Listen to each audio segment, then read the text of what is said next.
আলাইকুম, সবাই কেমন আছেন? আশা করি সবাই ভালো আছেন। এই তো আমি খেতে বসে গেলাম। আলুর ভর্তা, বেগুন ভাজি করছি, মাছ ভাজি করছি। এখন এগুলা দিয়ে খাবো। আপনারা সাথে থাকেন, আর কে কে খাবেন চলে আসেন। বিসমিল্লাহ। অনেক মজা।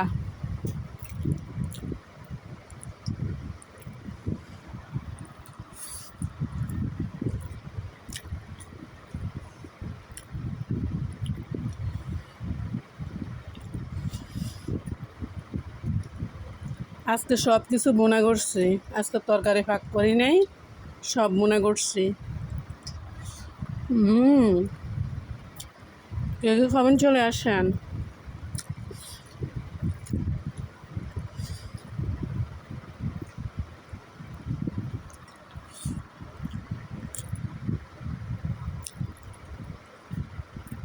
তো আজকে এই পর্যন্ত। সবাই ভালো থাকেন, সুস্থ থাকেন, আর বেশি বেশি লাইক কমেন্ট শেয়ার করেন। আল্লাহ হাফেজ।